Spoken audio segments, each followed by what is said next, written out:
चलो, तो work power energy का आज अपन पढ़ेंगे पार्ट बी, आपके आईसीएससी सेलिना बुक से।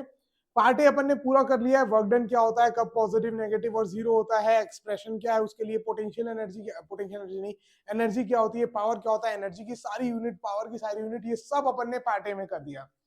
अब पार्ट बी में अपन को पढ़ना है main mechanical energy, potential energy, kinetic energy, और एनर्जी कितने टाइप की होती है, क्या कन्वर्जन होता है, खत्म। और टाइप सी में सिर्फ और सिर्फ कंजर्वेशन ऑफ मैकेनिकल एनर्जी, और उससे ज्यादा कुछ भी नहीं। तो पार्ट ए का ऑलरेडी वीडियो बन चुका है, आपको नीचे दिख जाएगा, डिस्क्रिप्शन पर दिख जाएगा उसकी लिंक, या फिर आप चैनल पे जाएंगे तो आपको वहां पर मिल जाएगा। तो ये है पार्ट बी, मैकेनिकल एनर्जी। तो मैकेनिकल एनर्जी क्या होती है?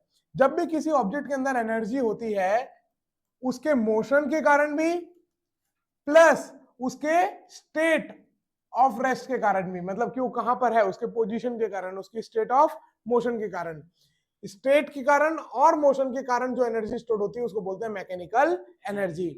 एक्चुअल में जो मोशन के कारण एनर्जी होती है उसको अपन बोलते हैं काइनेटिक एनर्जी, और किसी की भी ऑब्जेक्ट की स्टेट के कारण कि वो कहां पर है, कैसा है, खिंचाया हुआ है, नहीं खिंचाया हुआ है, उसके कारण जो एनर्जी होती है उसको बोलते हैं पोटेंशियल एनर्जी। तो एक्चुअल में मैकेनिकल एनर्जी अपन डिफाइन करते हैं kinetic energy plus potential energy.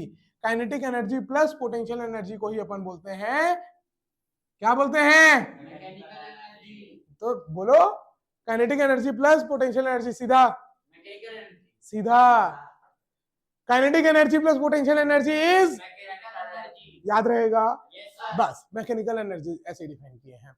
तो अब अपन को देखना है क्या पोटेंशियल एनर्जी क्या होता है, उसके सारे फॉर्म, और काइनेटिक एनर्जी।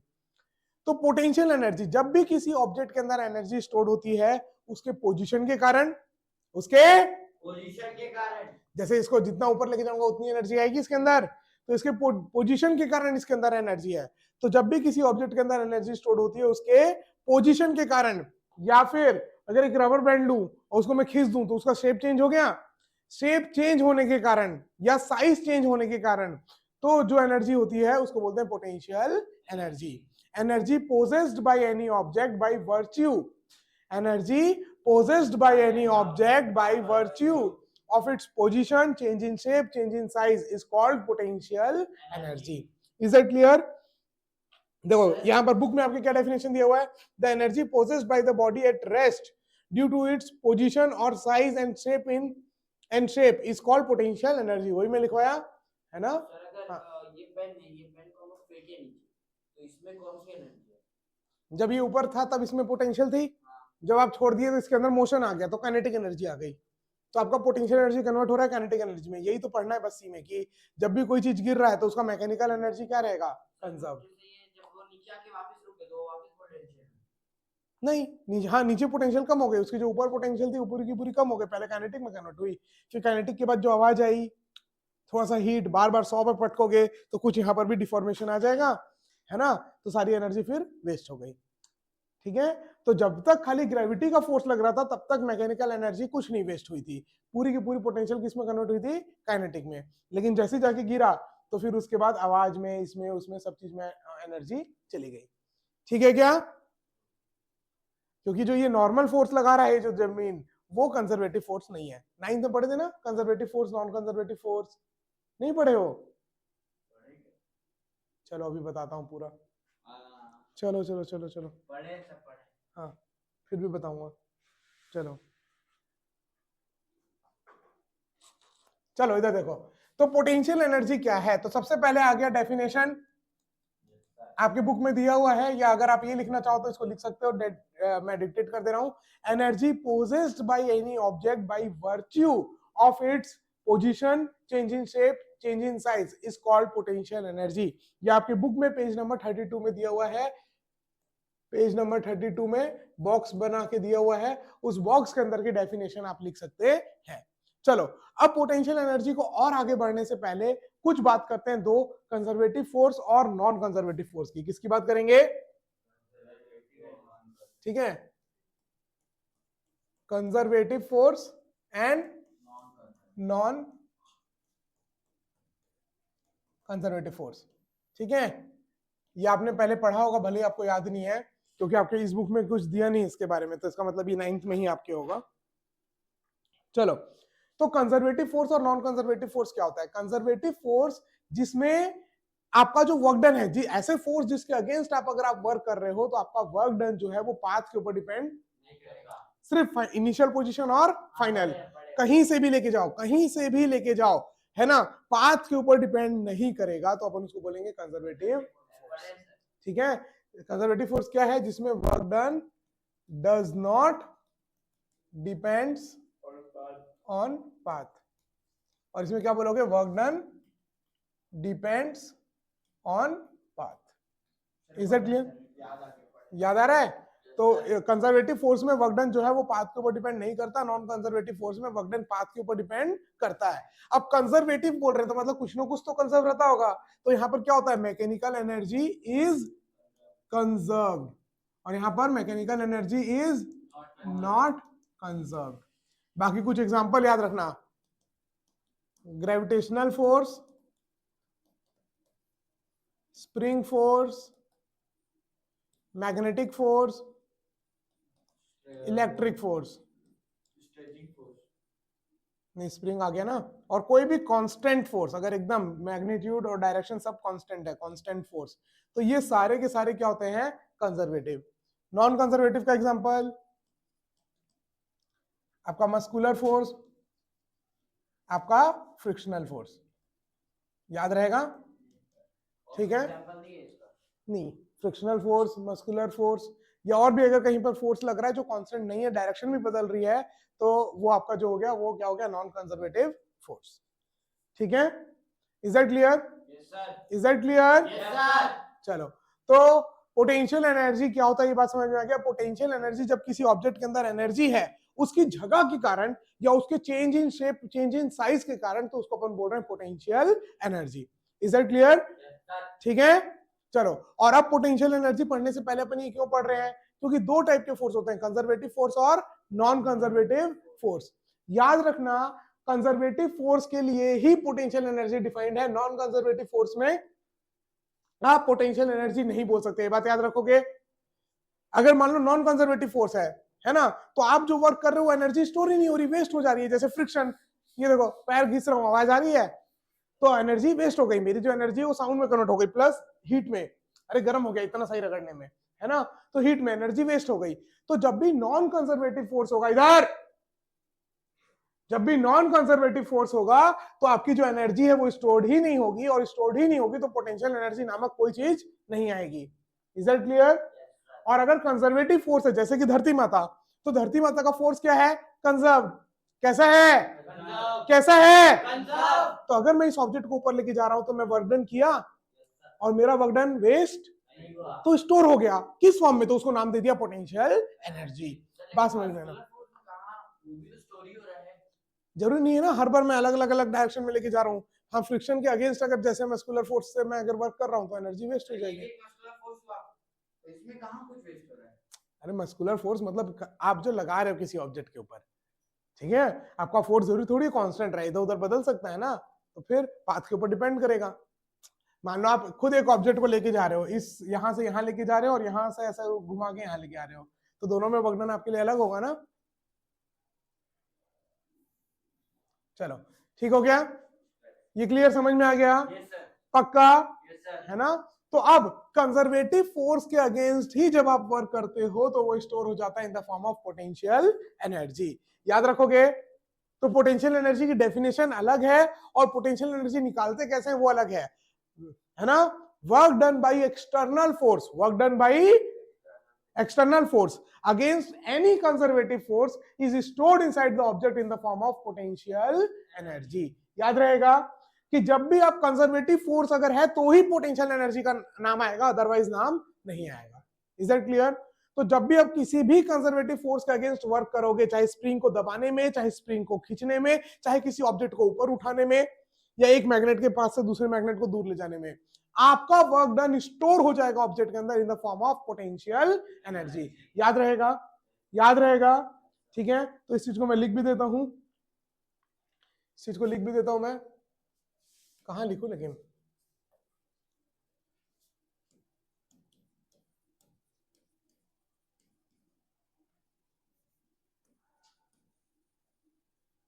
यही होगी स्पेलिंग एक्सटर्नल की, work done by external force against any conservative force is stored inside the object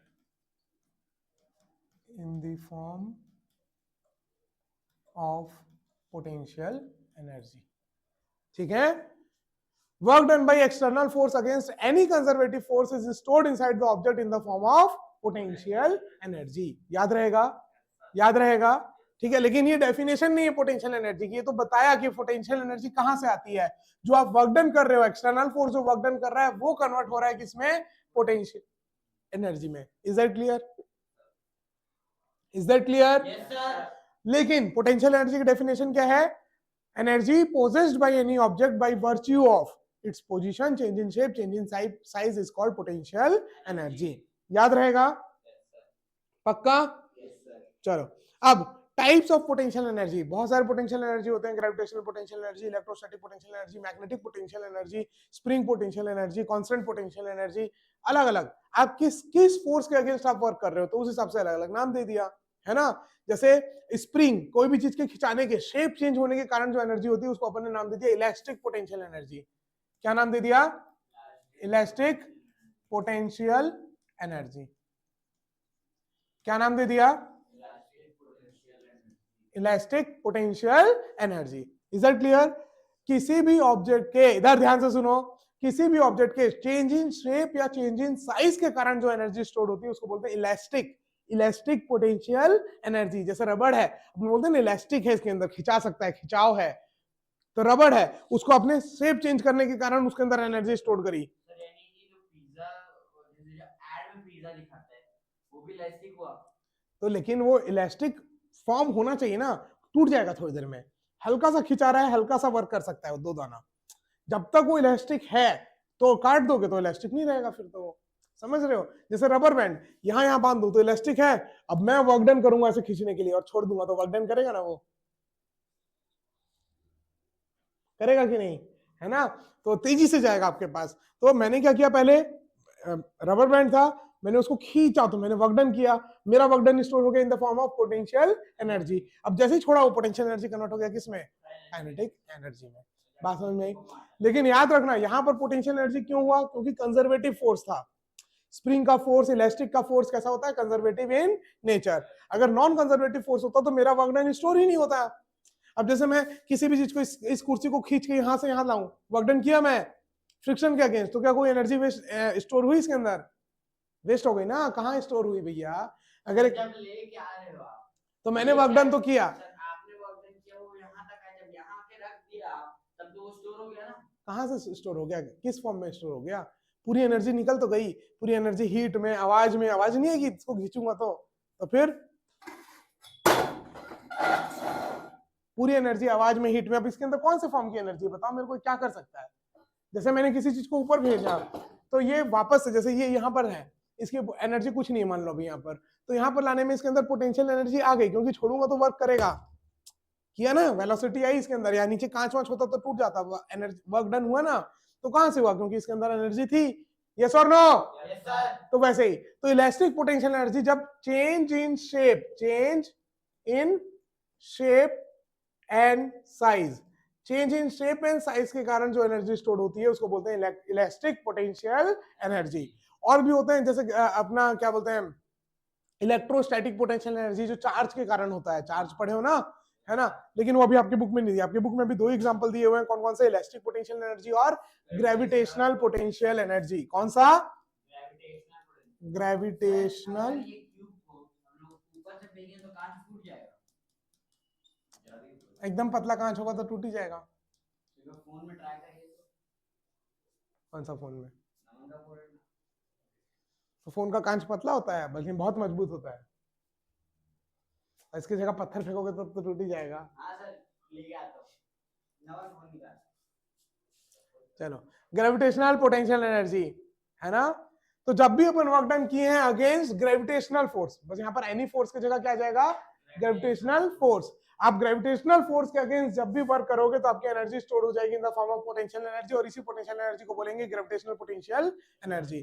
तो मतलब अर्थ के सरफेस में या किसी भी प्लेनेट के सरफेस में किसी भी ऑब्जेक्ट के पोजीशन के कारण जो उसके अंदर एनर्जी स्टोर्ड है उसको अपन बोलेंगे gravitational potential energy. The gravitational potential energy of a body at a height, ऐसा नहीं हो सकता सर इन डेफिनेशन अगर से 5 मिनट के ग्रेविटी पूरी जीरो हो जाए तो क्या होगा? बहुत कुछ हो जाएगा। सर्कमस्टेंसेस का कोई ना कोई वीडियो तो बना ही रखा होगा 3D में।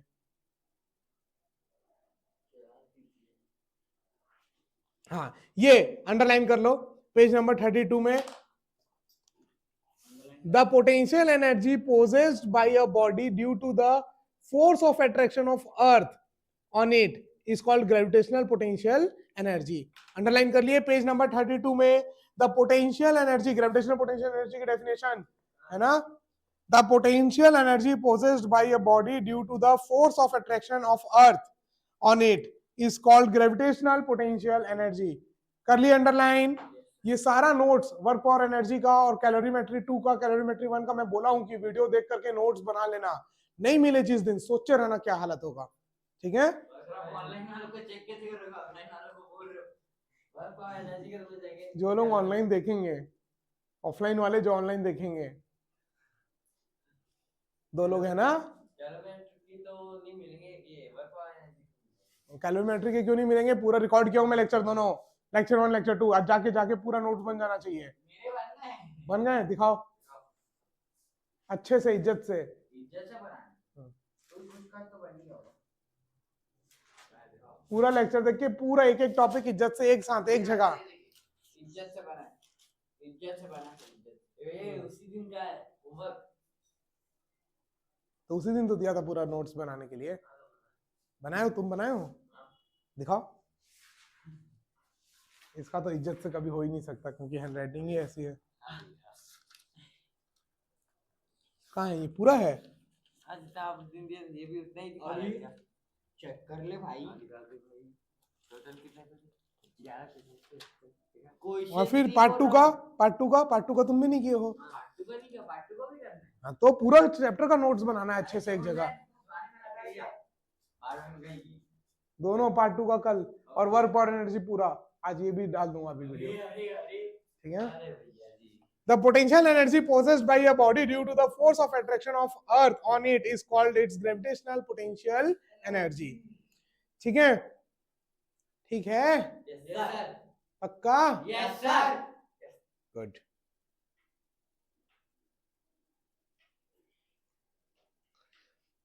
इलास्टिक पोटेंशियल एनर्जी बता दिया है ना। Energy possessed by any object due to its change in shape, change in size is called elastic potential energy. जब हम लोग स्प्रिंग को खींचते तब उसमें तो इलास्टिक पोटेंशियल एनर्जी आ जाती है।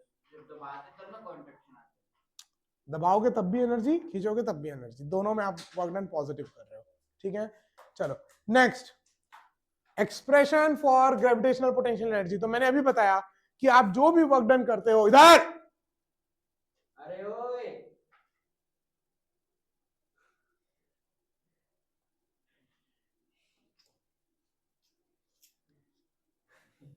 ये यूट्यूब इंस्टाग्राम देखो, ये सब क्या बोलते हैं, अच्छा नहीं होता है क्या? मान नहीं सकते टीचर, बच्चे मान नहीं सकते टीचर ऐसे। इसमें कितनी मोटी दिखता टुकड़ा था, बस है तेरी मोटी चमड़ी। पढ़ लें आगे। पढ़ ले आगे। Expression for gravitational potential energy. मान लो ये एक ऑब्जेक्ट है m मास का, धरती के ऊपर रखा हुआ है।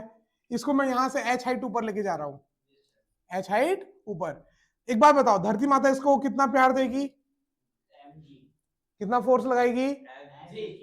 ऐसे नीचे आ जा, m इंटू जी, है ना। अगर m मास का ऑब्जेक्ट है, धरती पे रखा हुआ है, धरती के सरफेस में रखा हुआ है, तो धरती माता उसको फोर्स लगाएगी m इंटू जी। अब मैं चाहता हूं कि मैं इसको ऊपर लेके जाऊं, इस ऑब्जेक्ट को ऊपर लेके जाऊं, तो मेरे को, और एकदम धीरे, ताकि इसकी काइनेटिक एनर्जी में कोई चेंज ना आए। तो अगर मैं चाहता हूं कि इसकी काइनेटिक एनर्जी में कोई चेंज ना आए और सिर्फ जो मैं वर्क डन कर रहा हूं उससे इसकी पोटेंशियल एनर्जी बढ़े, तो मेरे को बहुत धीरे धीरे ऊपर लेके जाना पड़ेगा इसको। मतलब मेरे को लगभग इसके ऊपर उतना ही फोर्स लगाना पड़ेगा जितना धरती माता इसको नीचे खींच रही है, यस और नो? तो अगर mg, धरती माता नीचे mg खींच रही है तो मेरे को भी ऊपर कितना फोर्स लगाना पड़ेगा? mg। तो फोर्स जो लगा वो कितना लगा? mg। और जो डिस्प्लेसमेंट हुआ वो कितना हुआ? h। तो वर्क डन मेरा कितना हो गया? F dot S। तो mgh कितना वर्क डन हो गया मेरा? mgh। ठीक है, यहाँ mgh याद रखना इधर। तो मेरा वर्क डन कितना हो गया? mgh। अब वो डेफिनेशन लिखनी पड़ेगी। The work done against any conservative forces is stored inside the object in the form of potential energy। तो इस वर्क डन को आप पोटेंशियल एनर्जी क्यों लिख रहे हो? तो उसके लिए आपको 2 लाइन लिखनी पड़ेगी जो मैंने पिछले स्लाइड में लिखी थी, यस और नो? तो पोटेंशियल एनर्जी का फॉर्मूला आ गया mgh। याद रहेगा? असली फॉर्मूला सर mgh। चलो अब इधर देखो, ये बात समझ में आ गई? अगर, और याद रखना इसके लिए एक इंपॉर्टेंट पॉइंट है, एकदम इंपॉर्टेंट पॉइंट है ना, स्टार मार्क है। जैसे ऊपर में लिखा रहता है ना, जब कहीं पर ऑफ 80% ऑफ तो स्टार मार्क लगा रहता है, ओनली ऑन सेलेक्टेड आइटम्स, है ना?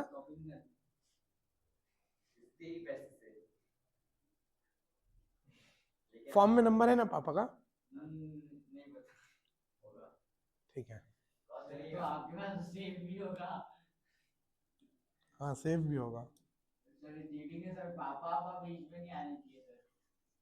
शॉपिंग बीच में आ सकती है, हाँ बातें बीच में आ सकती हैं, बिल्कुल एकदम, है ना?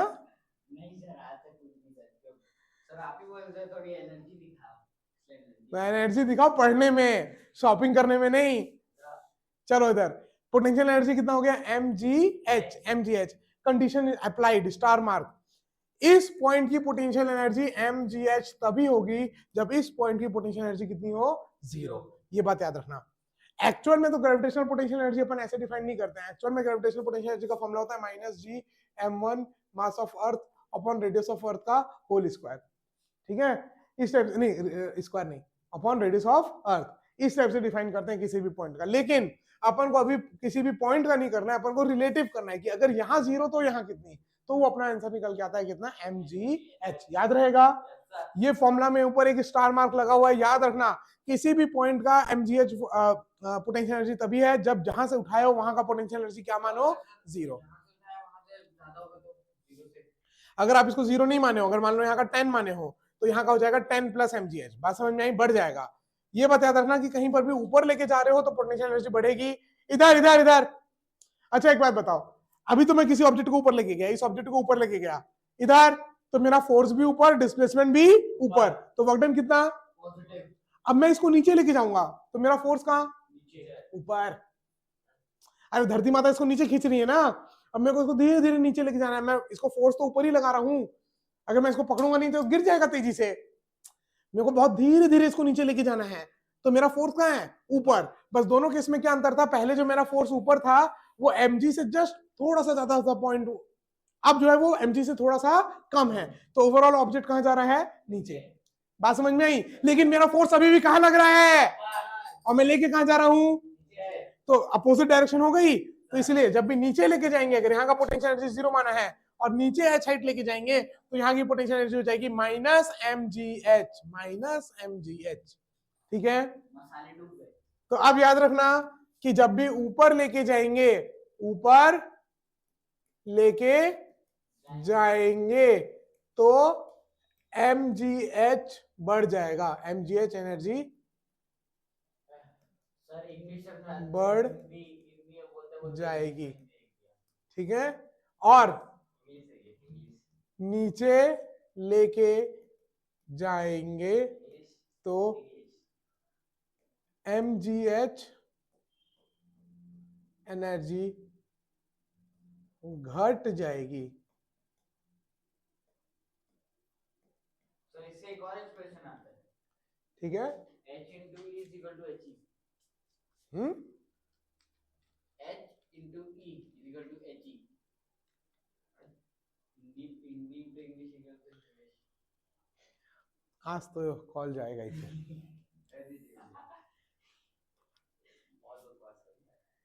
हाँ ठीक है क्या ये याद रहेगा? तो expression for gravitational potential energy is mgh। अगर ऊपर लेके जा रहे हो तो mgh बढ़ेगा, नीचे लेके जा रहे हो तो mgh घटेगा। याद रखोगे ये बात? पक्का? चलो आगे बढ़ते हैं फटाक से। काइनेटिक एनर्जी, काइनेटिक एनर्जी जैसे एक बात बताओ, मैं अगर एकदम पतला सा कांच है, मान लो वो कांच है ना, उस कागज के पीछे मैं जाके ऐसे धीरे से टच करूंगा तो कांच टूटेगा, बट एकदम दम लगा के ऐसे धड़ से मार दूंगा तो टूट जाएगा, टूट जाएगा। तो अब एक बात बताओ, पहले इसको जब धीरे से टच किया तो नहीं टूटा, जब ये तेजी से आया तो टूट गया। तो सेकंड टाइम इसके पास एनर्जी थी और फर्स्ट टाइम इसके पास एनर्जी नहीं थी, अभी तो नहीं टूटा। ऐसे मैं धीरे से एकदम टच किया तो नहीं टूटा, और वहीं एकदम तेज से मारा तो टूट गया। तो सेकंड टाइम वर्क किया मतलब एनर्जी थी। तो ये एनर्जी इसके किसके कारण थी? मोशन के कारण। अरे इसके अंदर जादुई ताकत होती तो टच करने से भी टूटना चाहिए था ना, टूटा क्या? नहीं, फेंकने से टूटा। तो फेंकने टाइम इसके अंदर क्या आ गई? वेलोसिटी। क्या आ गई? मोशन आ गया। और इसके मोशन के कारण जो इसके अंदर एनर्जी थी उसी को अपन बोलते हैं kinetic energy. Energy possessed by any object, लिख लेना, energy possessed by any object by virtue of its motion, by virtue of its motion के कारण जो एनर्जी स्टोर होती है उसको बोलते हैं काइनेटिक एनर्जी। तो सबसे पहले आप कॉपी में लिखोगे डेफिनेशन। डेफिनेशन होता है क्या? पेज नंबर कौन से में है बता देता हूं। हाँ 33 में बॉक्स बना हुआ है, पेज नंबर 33 में बॉक्स बना हुआ है। ठीक है, ठीक है। तो क्या लिखोगे सबसे पहले?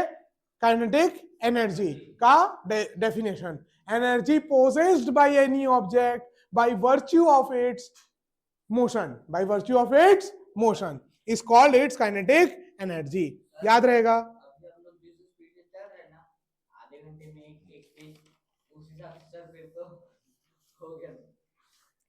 चलो आगे,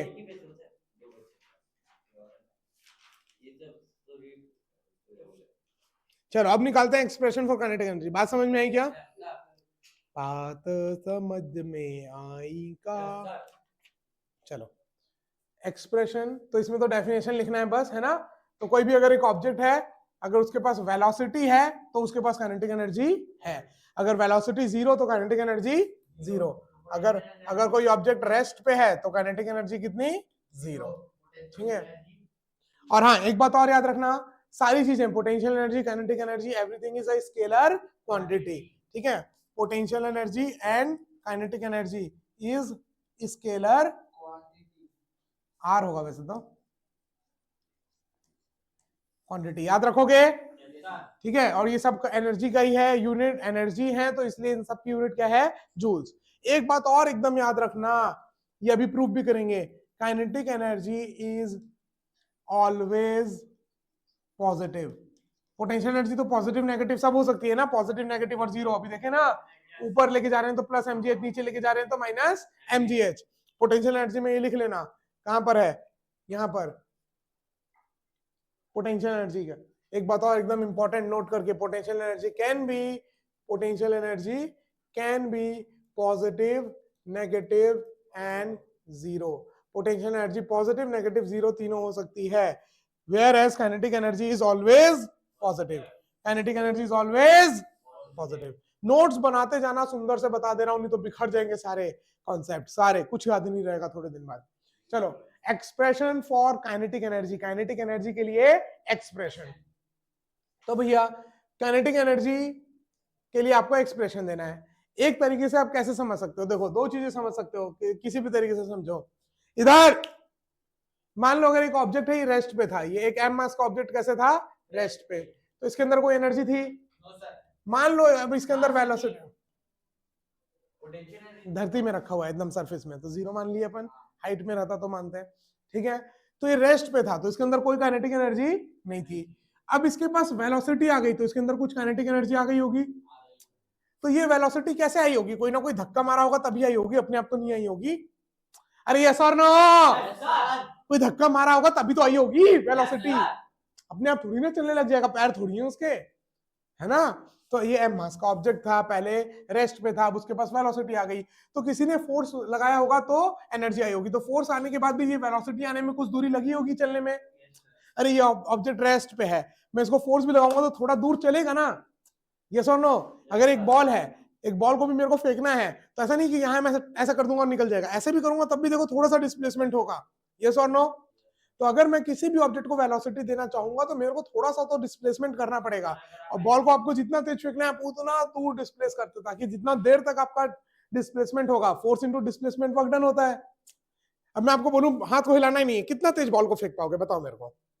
वही आप हाथ को हिला पाओगे तो आप, और देखना जो लोग शॉर्ट पुट और ऐसा फेंकते हैं एकदम पूरा ऐसे गोल घुमाते हैं, ताकि जितना ज्यादा डिस्प्लेसमेंट हो उतना ज्यादा वर्क डन हो। अरे वर्क डन क्या होता है? Force into displacement. तो जितना ज्यादा आप डिस्प्लेस करोगे उतना ज्यादा वर्क डन होगा, और पूरा आपका वर्क डन स्टोर हो जाएगा इन the form of kinetic energy, तो ज्यादा दूर तक जाएगा। यस और नो? अब वही अगर मैं एकदम हाथ बांध लूं और बोलूं लो फेंको भाई बॉल को एकदम तेज से, कितना दूर फेंक पाओगे? और वही हाथ खुला छोड़ दूं तो फिर तो गायब हो जाएगी बॉल, है ना? सबके सब रोहित बन जाएंगे, कोई मिल गया वाले।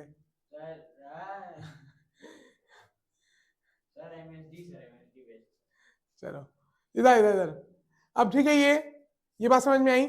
इसको आप ऐसे भी समझ सकते हो जैसे आपके अब ये जो आपने वर्क डन किया, ये आपका वर्क डन ही तो स्टोर हो गया किस फॉर्म में? Kinetic energy. आपके बुक में इसका उल्टा दिया है कि अगर एक कोई ऑब्जेक्ट है, इसके पास अगर कोई वेलोसिटी है तो इसके अंदर काइनेटिक एनर्जी होगी। तो ये काइनेटिक एनर्जी किस चीज के बराबर होगी? इस ऑब्जेक्ट को रोकने में जितना वर्क डन लगेगा, इस ऑब्जेक्ट को रोकने में। अरे इसके पास एनर्जी है ना, अब मैं चाहता हूं कि इसको रोक दूं, रेस्ट पे आ जाए, रेस्ट पे आ जाए मतलब काइनेटिक एनर्जी कितनी हो जाए? 0। तो इसको रोकने के लिए m मास का ऑब्जेक्ट v वेलोसिटी से चल रहा था, काइनेटिक एनर्जी थी ke, इसको रोकने के लिए मेरे को फोर्स लगाना पड़ेगा और मेरे को वर्क डन करना पड़ेगा। अरे यस और नो? अपने आप थोड़ी रुक जाएगा, है ना? अब बोलोगे सर जमीन में बॉल फेंक दो अपने आप रुक जाती है, भाई फ्रिक्शन लग रहा है इसलिए रुक जाती है, ठीक है? तो कुछ ना कुछ फोर्स लगाना पड़ेगा इसको रोकने के लिए। तो ये जो फोर्स का वर्क डन होगा वही किसके बराबर होगा? काइनेटिक एनर्जी के। यस और नो? अभी तो बॉल जाके उसकी एनर्जी कहां गई? 0। तो अगर वर्क डन था 10 जूल तो आपको वर्क डन करना पड़ेगा -10 जूल, तब जाके वर्क डन कितना, टोटल एनर्जी कितनी हो जाएगी? 0। तो इसको ऐसे समझो चाहे वैसे समझो, बात सेम है, डेरिवेशन सेम निकालना है, ठीक है? चलो, तो आपने फोर्स लगाया F, तो from Newton second law of motion, from Newton second law of motion, we can say that F is equal to ma, therefore A is equal to F by m। ठीक है? Clear? Clear? Yes sir. चलो, अब initial rest पे था तो u कितना? u कितना? 0। Rest पे है मतलब इनिशियल स्पीड कितनी? 0। फाइनल स्पीड है v, डिस्प्लेसमेंट है s, एक्सेलरेशन है a। क्या a s u v के बीच में कोई रिश्ता मालूम है? Yes sir. 2as is equal to v square minus u square। ठीक है? तो लगा दूं, from third equation of motion, from third equation of motion we know that 2as is equal to v square minus u square। अब value put कर दूं, 2 into a की value कितनी है? f by m into s is equal to v square minus u square. Clear? अब f into s को अगर मैं यहां पर रख दूं और बाकी सबको उधर भेज दूं तो क्या हो जाएगा? हाफ m v स्क्वायर हो जाएगा। देखो यहाँ 2 मल्टीप्लाई में उधर जाएगा तो 1/2, m उधर जाएगा तो ऊपर मल्टीप्लाई में। तो ये f इंटू s ही तो आपका वर्क डन है। यस और नो? तो वर्क डन किसके बराबर आ गया? Half m v square. अब यहाँ पर एक लाइन लिखोगे, the work done is stored inside the object in the form of kinetic energy, therefore kinetic energy का जो डेरिवेशन आ गया आपके पास कितना आ गया? Half m v square. याद रखना काइनेटिक एनर्जी कितनी? Half m v square. नींद में भी याद होना चाहिए, नींद में भी याद होना चाहिए बहुत। सर तो बंदा सोएगा कब? मीठे मीठे सपने कब देखेगा सर? खट्टे खट्टे सपने देखो खाली इसके, फिजिक्स फिजिक्स मैथ्स। अब इधर देखो, 1/2 नेगेटिव हो सकता है, अरे वो तो नंबर है प्लस में दिख रहा है। m कभी नेगेटिव हो सकता है, मास नेगेटिव हो सकता है, वेलोसिटी हो सकता है, लेकिन उसका स्क्वायर करोगे तो हमेशा, अरे किसी भी चीज का स्क्वायर पॉजिटिव, इसीलिए बोला था kinetic energy is always positive. Kinetic energy negative नहीं हो सकती। ये डेरिवेशन को अच्छे से उतार लेना, स्क्रीन पॉज करके। नोट्स नहीं मिले अगर, दो यहाँ जो बैठे हैं और दो जो यहाँ नहीं बैठे हैं, है ना, वो दो लोग खुद समझ जाए। चलो relationship between kinetic energy and momentum. Momentum पढ़ ले। मोमेंटम क्या होता है बताओ? हाँ बोलो। Momentum is simply defined as product of mass and velocity m into v. m into v को बोल दिए p। मोमेंटम क्या हो गया? m into v. और काइनेटिक एनर्जी क्या है? Half m v square. तो कुछ नहीं, ऊपर m और नीचे m को मल्टीप्लाई कर दूं। अरे कर दूं। Yes sir. तो मल्टीप्लाइंग इसमें इस इक्वेशन में है ना, इधर साइड अरे यहां लिख देता हूं। काइनेटिक एनर्जी हो गया half m v square multiplying by m multiplying m in both numerator and denominator। तो क्या बन जाएगा kinetic energy? m into m, m square, तो एम स्क्वायर वी स्क्वायर को लिख सकता हूँ एम वी का होल स्क्वायर बाई 2m लिख सकता हूँ बस। और एम वी की जगह क्या पुट कर सकता हूँ? p। Putting value of p from equation 1। Putting value of m v from equation 1 तो आ गया kinetic energy is equal to p square by 2m। तो p की वैल्यू आ गई अंडर रूट 2m के। याद रखना रिश्ता के यानी काइनेटिक एनर्जी। इसको ऐसे भी निकाल सकते हैं ना, ये जो सेकंड मोमेंटम की है उसको p इक्वल टू mv है उसको p equal to p by m करके ले सकते हैं। v equal to p by m book में देख लो, ये सब बुक से छापा है। अच्छा v की वैल्यू p बाई m आप पुट कर दिया, ठीक है वैसे भी कर सकते हैं, m मल्टीप्लाई कर दो चाहे वो कर दो, ठीक है। तो p की वैल्यू जो आ गई मतलब मोमेंटम और काइनेटिक एनर्जी के बीच का रिश्ता तो आ गया अंडर रूट 2m के। ट्यूनिंग फोक होता है जिसमें आवाज दे दो वाइब्रेशन कर दो तो उसके अंदर काइनेटिक एनर्जी रहती है। आपके मोशन से आती है, आपने जो वर्क डन किया आप उठा के से धड़ वर्क डन किए ना, जैसे हमारे तो नॉर्मली जो ऑब्जेक्ट रहेगा वो जल्दी रुक जाते हैं। उसके प्रॉपर्टी अलग है बस कि भैया वो मेटल जो है वो ज्यादा सोनरस होते हैं ना आवाज, वो तो मेटल की प्रॉपर्टीज हैं अलग अलग कि जो भाई नॉन मेटल है वो उतना आवाज नहीं करते, मेटल जो है आवाज करते हैं। वो तो लोहा में भी मारो तो थोड़ा सा आवाज करेगा, बट एक स्पेसिफिक फ्रीक्वेंसी के लिए जो बनाते हैं तो उसको अपन बोल देते हैं ट्यूनिंग फॉर्क। आगे बढ़े, आगे बढ़े क्या? चलो वर्क एनर्जी थ्योरम याद रखना। वर्क डन बोलो, work done by all the forces is equal to change in kinetic energy.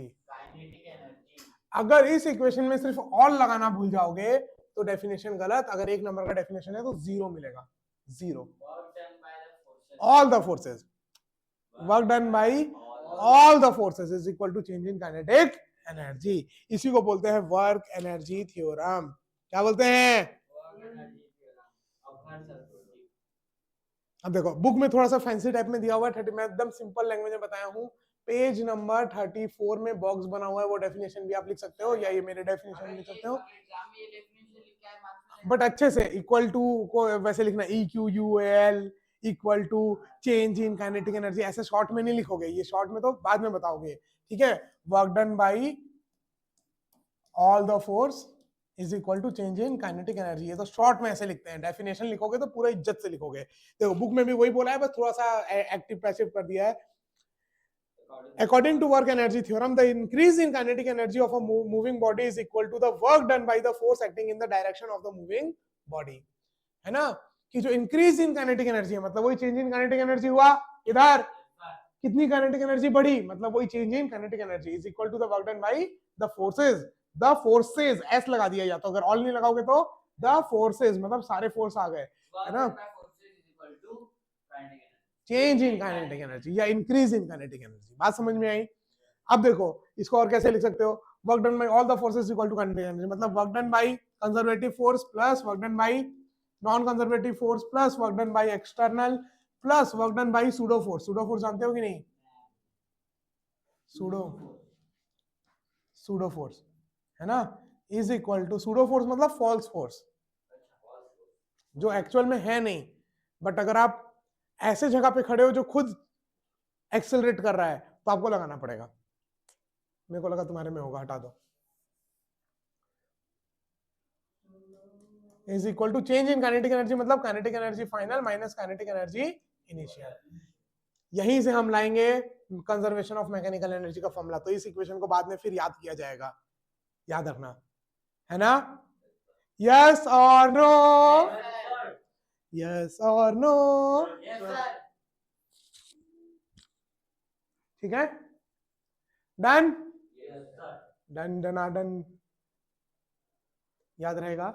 Work energy theorem क्या बोलता है? Work done by all the forces acting on an object is equal to the change in kinetic energy और the increase in kinetic energy, ठीक है।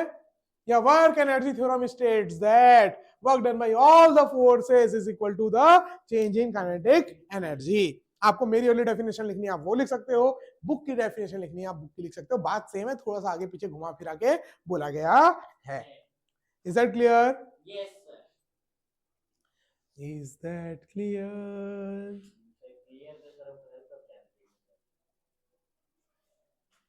चलो, forms of kinetic energy next क्या है? Forms of kinetic energy. Kinetic energy की कितने forms में होता है? तो तीन आपको बोला गया है, ट्रांसलेशनल, रोटेशनल और वाइब्रेशनल।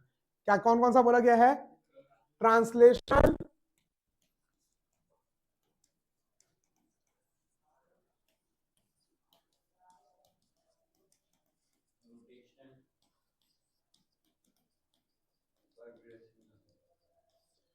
देखो ट्रांसलेशनल जैसे मैं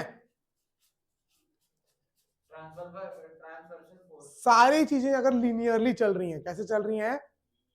जैसे ये एक ऑब्जेक्ट है, इसका ये पॉइंट जितना आगे गया ये पॉइंट भी उतना ही आगे, सेम, ठीक है। थोड़ा पतला हो गया है ना, सेम, हर चीज एकदम बराबर डिस्प्लेस करें। जब किसी भी ऑब्जेक्ट का हर एक एक पॉइंट इक्वल डिस्प्लेसमेंट करे, एकदम इक्वल डिस्प्लेसमेंट करे, तो उसको बोलते हैं ट्रांसलेशनल मोशन। और ट्रांसलेशनल मोशन के दौरान जो एनर्जी होती है उसको बोलते हैं translational kinetic energy. Rotational motion जो धरती कर रही है अपने एक्सिस के अबाउट, सन के अबाउट, है ना, जब आप एक फिक्स पॉइंट के अबाउट सारे पार्टिकल्स गोल गोल घूमे तो उसको बोलते हैं रोटेशनल मोशन। और रोटेशनल मोशन के दौरान जो एनर्जी होती है उसको बोलते हैं रोटेशनल काइनेटिक एनर्जी। वाइब्रेशनल, आपको मालूम है एटम्स के अंदर जो हीट होता है that is due to the vibrational energy. तो वाइब्रेशनल एक ही जगह to and fro, rapid to and fro motion is called vibrational motion and the energy possessed due to the vibrational motion is called vibrational kinetic energy. मतलब एक तरीके से बस तीन टाइप के मोशन है ये, है ना, translational motion, rotational motion, vibrational motion. ये तीनों मोशन के दौरान जो एनर्जी होती है उसको बोलते हैं translational kinetic energy, rotational kinetic energy और वाइब्रेशनल काइनेटिक एनर्जी। अब इसको आपको एक बार रीड करना है पेज नंबर 35 से, ये तीनों को आपको क्या रीड करना है? अब इसमें क्या हो रहा है, कोई ऑब्जेक्ट एक पर्टिकुलर एक्सिस के अबाउट ऐसे गोल गोल गोल गोल घूम रहा है, ऐसे मान लो गोल घूम रहा है, ठीक है। और वाइब्रेशनल में तो to and rapid to and fro motion, rapid, हाँ जैसे स्टीयरिंग व्हील है, हाँ ये देखिए स्टीयरिंग व्हील अगर इसको पूरा 360 से घुमा दो तो रोटेशनल, रोटेशनल, और इसको सिर्फ इतना घुमाए तो ऐसे करो बार बार तो vibrational. Rapid to and fro motion, rapid, अगर मान लीजिए बस जैसे स्लाइटली मूव है तो ऐसे कर दें तो नहीं फिर तो रोटेशनल हाँ रोटेशनल होगी, this is vibrational. Rapid to and fro motion, rapid to and fro motion. अब ये पूरा आपको पेज नंबर 35 में एक बार रीड करना है। समझाने के लिए मैं बता दिया, समझाने के लिए कुछ भी नहीं है। सीधा सीधा कोई ऑब्जेक्ट चल रहा है तो ट्रांसलेशनल काइनेटिक एनर्जी गोल गोल घूम रहा है तो रोटेशनल काइनेटिक एनर्जी, वाइब्रेट कर रहा है तो vibrational kinetic energy. Is that clear? बस अब इसको आपको एक बार रीड करना है एग्जांपल के साथ। जैसे कार एक स्ट्रेट लाइन में जा रहा है तो ट्रांसलेशनल काइनेटिक एनर्जी हो गया, अर्थ जो गोल घूम रहा है वो रोटेशनल काइनेटिक एनर्जी हो गया, है ना। कोई भी पार्टिकल वाइब्रेट कर रहा है, मतलब मान लो जो एटम्स हैं वो अपनी अपनी जगह पे क्या कर रहे हैं, वाइब्रेट, तो वाइब्रेशनल काइनेटिक एनर्जी हो गया, ठीक है। और ये एग्जांपल दिखा हुआ है वायर क्लैम्प बोथ एंड, ठीक है। हाँ एक वायर को या किसी भी एक रस्सी को, रबड़ को दोनों साइड स्ट्रेच करके ऐसे खींच के छोड़ दो तो वाइब्रेट करेगा। या गिटार का जो स्ट्रिंग होता है वो क्या करता है, वाइब्रेट। ट्यूनिंग फॉर्क का जो हैंड होता है वो क्या करता है, वाइब्रेट। बात समझ में आई? तो ये एग्जांपल्स हैं, ये फॉर्म्स ऑफ काइनेटिक एनर्जी समझा दिया हूं समझाने वाला, बट बुक से एक बार रीड करना है अदरवाइज नहीं होगा। तो जब आप नोट्स बनाएंगे तो बुक से रीड करके इनके बारे में लिखेंगे कि what is translational kinetic energy, what is rotational kinetic energy, what is vibrational kinetic energy, ये भी होमवर्क है, ठीक है। चलो अब नेक्स्ट है difference between kinetic energy and potential energy. देखो पोटेंशियल एनर्जी क्या है, अपन को मालूम है पोटेंशियल एनर्जी किसी भी ऑब्जेक्ट का उसके पोजीशन के कारण या change in shape, change in size के कारण होता है, तो उसको बोलते हैं पोटेंशियल एनर्जी। और मोशन के कारण जो एनर्जी स्टोर होती है उसको क्या बोलते हैं, काइनेटिक एनर्जी। यस और नो? Yes sir. चलो, it is equal to the work done in bringing the body to its change state. मैंने बताया ना, एक्सटर्नल का वर्क डन जो होता है against any conservative forces stored inside the object in the form of potential energy. तो ये जो वर्क डन होता है उसके बराबर होता है potential energy. It is equal to that moving an object can come to rest. एक चलते हुए ऑब्जेक्ट को रोकने के लिए जो एनर्जी रिक्वायर्ड है, एक चलते हुए ऑब्जेक्ट को रोकने के लिए जो एनर्जी रिक्वायर्ड है, या एक रुके हुए ऑब्जेक्ट को चलाने के लिए जो एनर्जी रिक्वायर्ड है, वही होता है इक्वल टू काइनेटिक एनर्जी। बात समझ में आई? किसी ऑब्जेक्ट को एक जगह से दूसरी जगह, दूसरी पोजीशन में, रेस्ट पोजीशन में मूव करने के लिए जो एनर्जी रिक्वायर्ड है वो पोटेंशियल एनर्जी, और किसी रेस्ट वाले को मोशन पे लाने के लिए जो एनर्जी रिक्वायर्ड है, या मोशन वाले को रेस्ट पे लाने के लिए जो एनर्जी रिक्वायर्ड है, that is called kinetic energy. ठीक है? It can change only in one form, that is kinetic energy. Potential energy सिर्फ किसमें कन्वर्ट हो सकती है, kinetic energy. It can change into any other form. Kinetic energy आपकी other form में हो सकती है, हीट, साउंड, लाइट, सब फॉर्म में, केमिकल फॉर्म में, हर फॉर्म में एनर्जी कन्वर्ट हो सकती है। जैसे अगर एक बड़ा सा भारी ऑब्जेक्ट को मैं यहाँ ढकेल के छोड़ दूं तो पूरा घिसड़ाएगा, कुछ ना कुछ जमीन में भी खराबी हो जाएगी, स्क्रैचेस आ जाएंगे, हीट आ जाएगी, साउंड आएगी, गंदी सी आवाज प्रोड्यूस होगी। तो काइनेटिक एनर्जी आपकी अदर सारे फॉर्म में कन्वर्ट हो सकती है, लेकिन पोटेंशियल एनर्जी सिर्फ किसमें कन्वर्ट होती है, ये स्पीड ऑफ बॉडी के ऊपर डिपेंड नहीं करती, और ये स्पीड ऑफ बॉडी के ऊपर डिपेंड करती है। Potential energy does not depend on speed of body, whereas kinetic energy depends on speed of body. Next, conversion of potential energy into kinetic energy. अब ये एक बार बता दे रहा हूं, बस इसको लिखूंगा कुछ नहीं इसमें, ये रीड क्या करना है वो बता दे रहा हूं।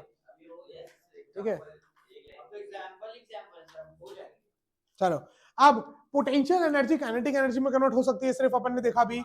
Potential energy can only be converted into a kinetic energy. Then in how many form it can convert from potential energy into kinetic energy?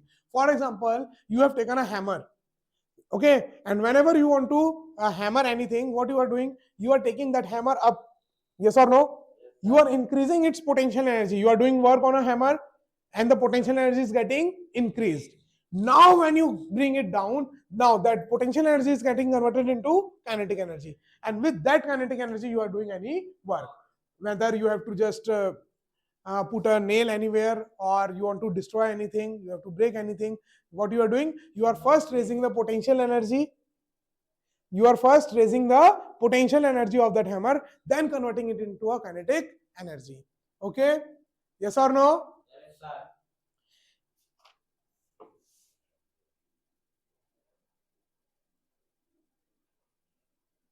Similarly, there are many examples, है ना?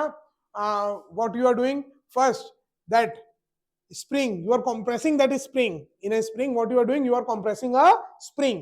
That means you are storing energy in the form of potential energy. Now you are putting a ball or anything and you are leaving it. Now that potential energy is getting converted into kinetic energy. So there are 4 examples given in your book. One hammer one spring one, and 2 more.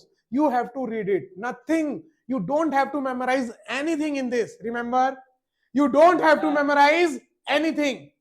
You don't have to Memorize anything. You just have to read, and you can then give example whenever it is required. Is that clear? Yes. And similarly, different form of energy, you have to read and you have to remember few names also in that, है ना? Different forms of energy. Different forms of energy. You know that energy can neither be created nor be destroyed. Yes or no? But it can get wastage. Yes or no? Yes sir. In friction, can you hear this sound? So my energy is getting wasted in the form of sound and heat. Yes or no? But whenever I am taking any object up, see, I am moving this object upwards. Yes or no? Yes sir. Now my energy is not wasted. Have you heard anything? Sir. Any heat produced? No? Anything? So my energy is getting stored inside the object. It is not getting wasted. So remember, energy can neither be created nor be Energy can neither be created nor be, but it can convert from one form to another. For example, here, this is a battery. Yes? Why are you talking only in English? I don't know. See, this is a battery. It is storing energy or not? Yes sir. in the form of chemical energy. In the form of chemical energy. Inside there is chemical that are doing work and you are getting energy. Yes or no? Yes, sir. So here energy is stored in the form of chemical energy. If you are getting energy from sun, what you will call it? Solar energy. If you are getting energy from wind, what you will call it? Wind energy. So there are many types of energy: heat energy, sound energy, light energy, frictional energy. Yes, no, not frictional energy. Heat energy, sound you are getting. I am saying anything. So this is a sound wave. So you are getting energy in the form of sound. Light is a energy. So there are different type of energy like solar energy, heat energy, light energy, chemical energy, hydro energy, electrical energy, nuclear energy, geothermal energy, wind energy, sound energy, magnetic energy, mechanical energy. Okay, you have to read all these things. You already know what is solar energy, you already know what is heat energy, you already know what is light energy. Chemical energy, like this energy stored inside this cell, is a chemical energy. Okay. Sir, please talk in Hindi, sir. Hydro energy. Hindi. Hydro energy. In hydro power plant, have you seen water is getting stored in the form of potential energy? See what is happening in the dam. Have you heard about the dam? Yes, sir. What we are doing, we are storing water so that the potential energy of that water gets raised. Then we are moving it, converting that potential energy into kinetic energy. Then turbine is getting rotated and you are getting a electrical energy. So that is called hydro energy. When you are using water, है ना, as a source of energy, then it is called hydro energy. Electrical energy you already know, you just have to read it. Nuclear energy. Nuclear, I'm just saying a very simple English. I don't know tough English. I myself is weak in English. That's why I'm just saying the simple Angrezi that you are using in day-to-day life. Yes. Sir, day-to-day life में भी use होता है sir. Hindi हमारी मातृभाषा. ठीक है? Okay. Now nuclear energy. What is nuclear energy? Sir, मातृभाषा को भूल गए sir.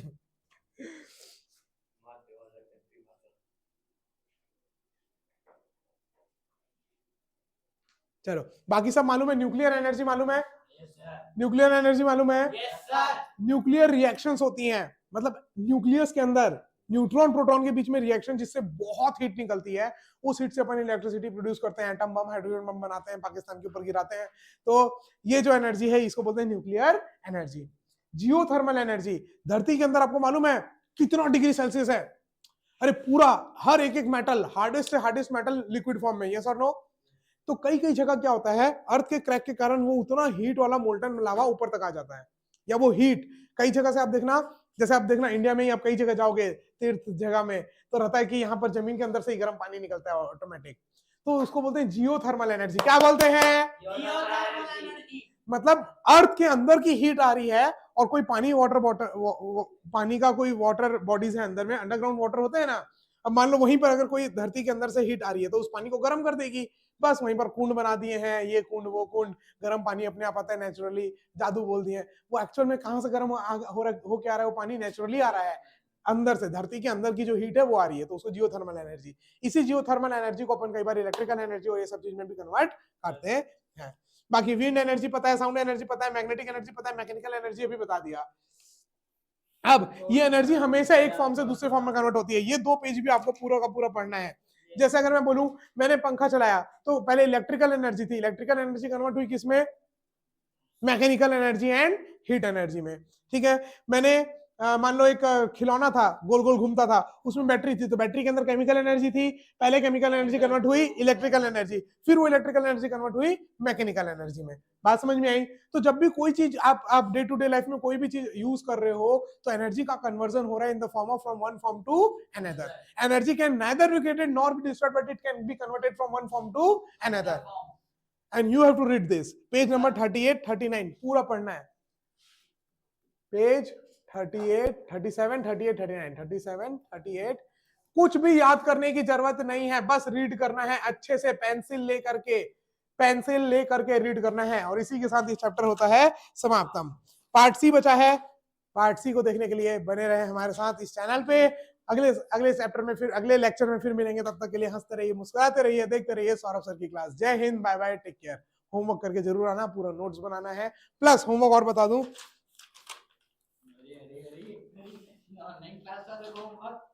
हाँ, होमवर्क ये है सारे एग्जांपल्स बी के बाद के जितने भी एग्जांपल्स हैं, कितने एग्जांपल्स हैं? 14 एग्जांपल्स।